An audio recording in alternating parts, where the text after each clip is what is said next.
So I recently turned 20 years old, so today I want to kind of reminisce on some of the life lessons that I've learned over these last few years as being a teenager.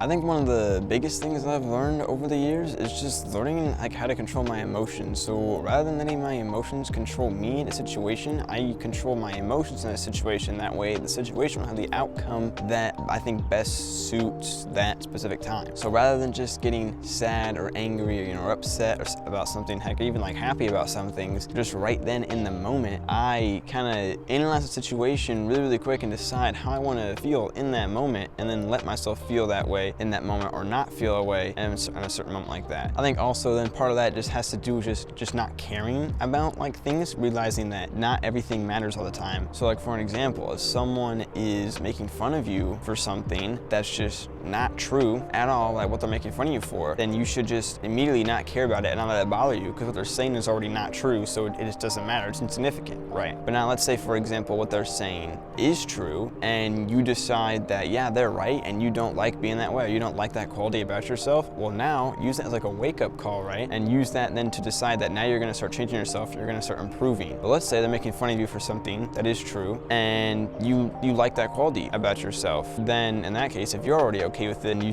still shouldn't get upset about it. So pretty much either way, no matter what they're making fun of you for, the situation, you can kind of look at it in, whichever way you need to in order to not feel upset in that situation, rather than just immediately letting your emotions take over and getting upset right away. So life lesson number 2 is having like a really good work ethic. So no matter what job I'm doing, whether I like it or dislike it, like how terrible it is, I'll always put in 110% into it every single time, and I'm always gonna do my best in it no matter what it is. Like if I say I'm gonna do something, I'm gonna do something. If I say I'm not gonna do something, I'm not gonna do something, And sometimes this will mean working a sucky job that you just do not like.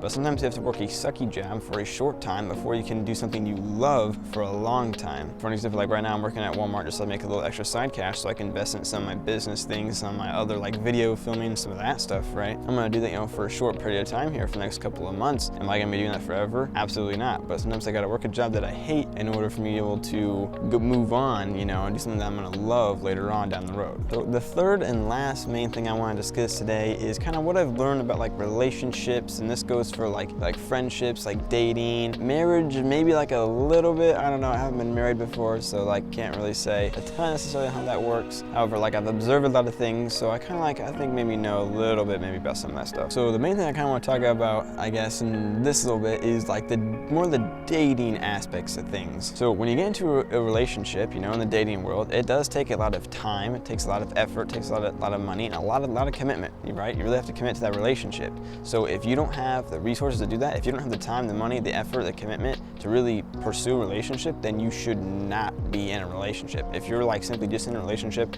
for a quick hookup or something like that, you shouldn't be in the relationship. Like there's no point, because inevitably at the end of the day, either you're gonna end up hurt or you're gonna hurt the other person, and then you just wasted all this time and effort and money on this relationship for no reason. Like there was no benefit out of it, right? You get your quick little fix on whatever you wanted that lasted maybe like a couple days, a week, something like that, and then it's just done. And if there's one thing that you can never get back in life, it's your time. Time will always go at a constant rate. Time is the most valuable thing, the most valuable asset you have, so you should not just be throwing it around. Today, relationships have a 70% chance of failure within the first year of that relationship. Now, after the first year is done, then that statistic drops to 20%. The relationship will have a 20% chance of failure after the first year. Now, I don't think dating is pointless. However, I think dating in high school, I think that is pointless, because statistically speaking, around 90% of the time, nothing is going to come from those relationships. So you're going to spend, all this time, money, effort, commitment, like I was saying before, and nothing's going to come from it. So rather than putting all that time, money, effort, and commitment into a relationship in high school or something like that, put all that time, money, effort, and commitment into some like hobby or something you're really passionate about.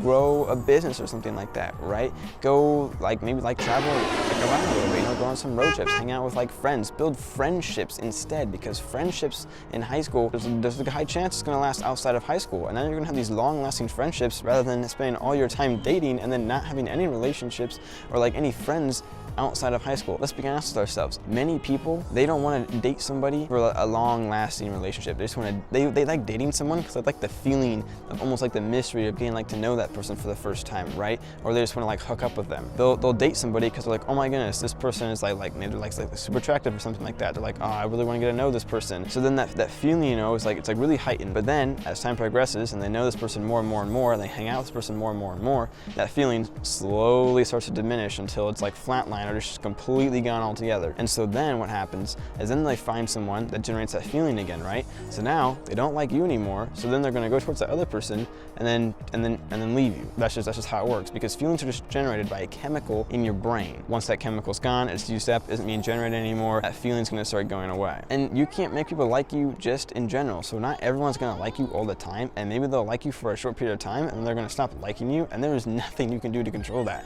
And you shouldn't have to change yourself and like your personality and what you want to do to have people like you. That way you can have friends, because then you won't be able to always keep up with that persona, and it's just going to get really exhausting. And then eventually you're going to like slowly kind of stop being that way, and then they're not going to be your friends anymore, or they're going to do something that you really don't want to end up doing. The friendship ends up failing. The dating relationship that you have is going to end up failing. So you really have to be very careful and very selective on the type of friends you have and the type of people that you date. Because I feel like the amount of stuff you learn from dating in high school does not balance out or even like equalize, you know, with all the negatives. Like I feel like there's way more negatives than positives. Just observe different situations and learn from that, and learn from other people's mistakes. That way you don't have to make all the mistakes yourself. That's the point of learning from other people. Learn from their mistakes. That way you don't have to make all the mistakes on your own. I've definitely learned a lot over my teenage years, and I really can't wait to see what I learn now that I'm in my 20s. But I hope everyone out there is doing okay, and I'll see you all in the next one.